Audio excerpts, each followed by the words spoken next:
ತಾಯಣಲಿಲ್ಲ, ಯಾಕಂದ್ರೆ ನಾನು ಇಟ್ಕೊಳಕ್ಕಾಗಲ್ಲ. ಅಷ್ಟು ದೊಡ್ಡ ಪೋಲಿ ನಾನು. ಸ್ಕೂಲ್ನ ಇಟ್ಕೊಳಕ್ಕಾಗಲ್ಲ, ಹಾಸ್ಟೆಲಲ್ಲಿ ಇಟ್ಕೊಳಕ್ಕಾಗಲ್ಲ. 4 ಸ್ಕೂಲಿಂದ ಓಡಿಸಿದ್ದಾರೆ. ರೆಕಾರ್ಡ್ಸ್, ಎಲ್ಲ ರೆಕಾರ್ಡ್ಸ್ ಇದೆ ನಮಗೆ. ಒಮ್ಮೆ ಸ್ಕೂಲ್ಸ್ ದೇ ಕಿಕ್ಡ್ ಔಟ್, ಅದೆಲ್ಲ ತುಂಬ ರೆಕಾರ್ಡ್ಸ್.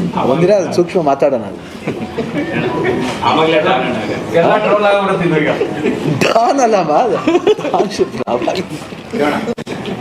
ನಿನ್ನೆ ಮಾತಾಡಿದ್ಮೇಲೆ ಗೀತದ ತುಂಬ ಖುಷಿ ಪಟ್ಟೋದ್ರು. ಇವತ್ತು ಮಾತಾಡೋದು ನಾಳೆ ಮಾತಾಡೋದು, ನಿನ್ನೆ ಕಮಿಟ್ ಆಗಿದ್ರು. ಒಂದೆರಡು ಮಾತಾಡಬೇಕು.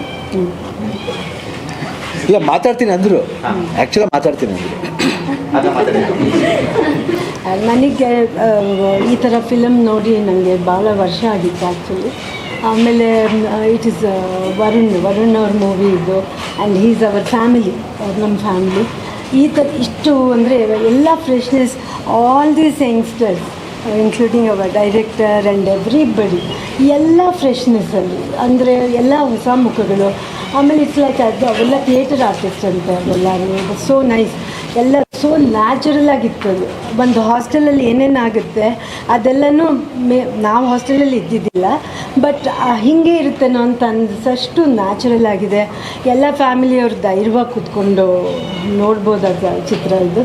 ಆಮೇಲೆ ಅಲ್ಲಲ್ಲೇ ಒಂದು ಹಾಸ್ಟೆಲ್ದು ಆ ಗ್ರೌಂಡ್ ಮಧ್ಯ ಬರುತ್ತಲ್ಲ, ಅಲ್ಲಿ 2 ಗ್ರೂಪು ಬರುತ್ತೆ.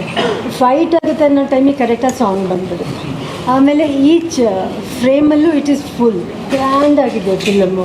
And all these youngsters, I wish them all the best.